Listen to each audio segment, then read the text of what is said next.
Today my lecture topic is relative atomic mass unit. हमने relative atomic mass और unit find करना है किसका? एटम का। अब आप लोगों को पता होना चाहिए कि हम एटम को अपनी आम आंख से नहीं देख सकते।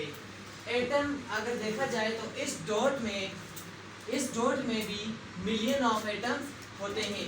क्या हम इस डॉट से एक एटम को निकाल सकते हैं?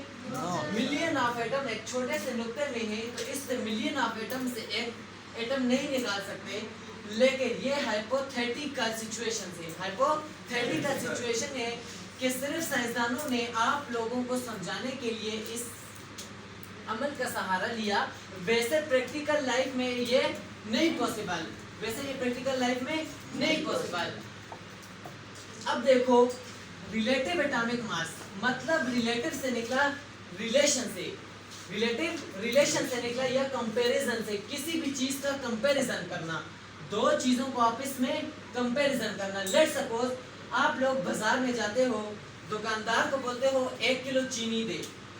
1 किलो चीनी अगर आप लोग लेते हो 1 केजी शुगर, 1 किलो शुगर वो आपको देगा किससे देगा? स्टैंडर्ड यूनिट से कवर करके देगा ना, स्टैंडर्ड यूनिट से नाप के देगा ना। उसका स्टैंडर्ड यूनिट क्या होगा? 1 केजी का वॉट। 1 केजी का वॉट रखेगा। Stop now.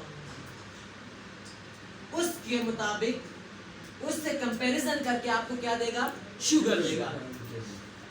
अब जो शुगर इसने दी, इस बात के इक्वल करके इन दोनों का कंपैरिजन किया, रिलेशन दिया, तो इक्वल हुई, तो आपको 1 केजी जो शुगर मिली ना। इसी तरह ये बताते हैं आप एटम का मास और यूनिट फाइंड करें। यूनिट बताएं कि उसको यूनिट से उसका मास मेजर करेंगे। सबसे पहले जो यूज होने वाला एलिमेंट था वो कौन सा था? हाइड्रोजन।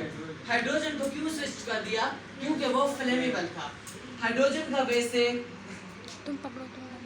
मास देखा जाए 1.008 kg ग्राम। इसके बिलअक्स ऑपोजिट साइंसदानों ने कौन सा एलिमेंट्स लिया? कार्बन लिया। और कार्बन कौन सा लिया? 12। अब कार्बन 12 क्यों लिया? क्योंकि ये 98% पाया जाता है एयर में। समझ आ गई?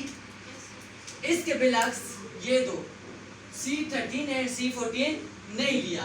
अब ये जो C12 लिया, ये क्या है? वैसे आइसोटोप है। क्या है? आइसोटोप है। एटम ऑफ सेम एलिमेंट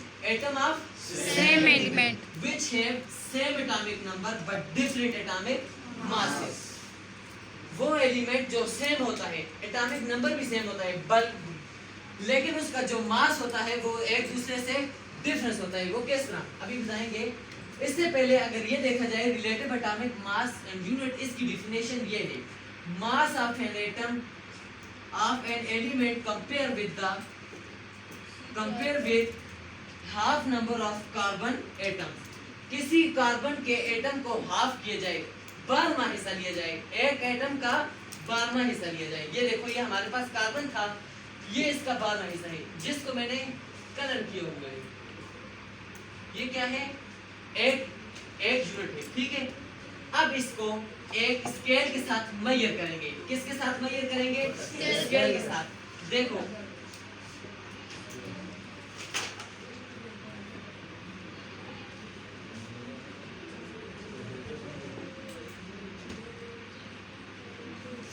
इस साइड पे हमने ये कार्बन का यूनिट रखा, इसको लिख लो यूनिट 1, कार्बन का 1 यूनिट। और इस साइड पे हमने एक एलिमेंट रखा जिसका नाम था हाइड्रोजन।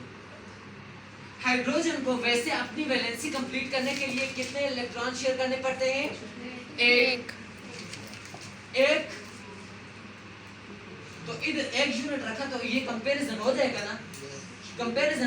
जिस तरह मैंने बताया कि 1 केजी चीनी के लिए 1 केजी का बांट रखा था। इधर इसका एक वैलेंसी कंप्लीट करने के लिए एक बांट शेयर करता है, तो इधर एक यूनिट रखा, तो इसका कंपैरिजन होगा या नहीं होगा? तो ये इक्वेशन इसकी बैलेंस हुई या नहीं हुई? इसी तरह अगर दूसरा देखा जाए हीलियम के साथ देखा जाए, किसके साथ? हीलियम। हीलियम के साथ देखा जाए, ये लिख लिया आपने He। हीलियम को अपनी वैलेंसी कंप्लीट करने के लिए कितने बॉन्ड बनाने पड़ते हैं? 4 बॉन्ड। अब देखो इसको स्केल में रखो,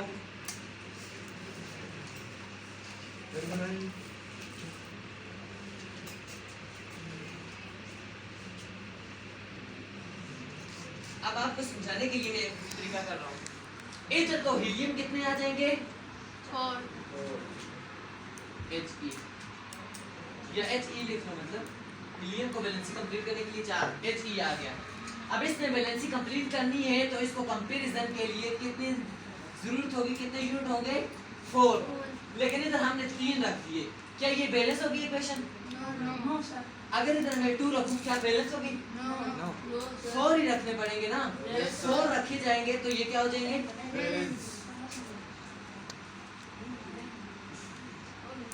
बैलेंस होगी ना। अब दूसरा बताया जाए, कौन बताएगा? आप आ जाए, किधर?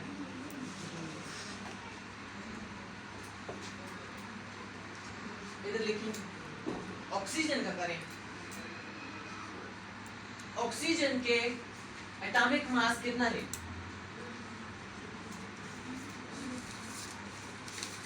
ऑक्सीजन का एटॉमिक मास कितना है?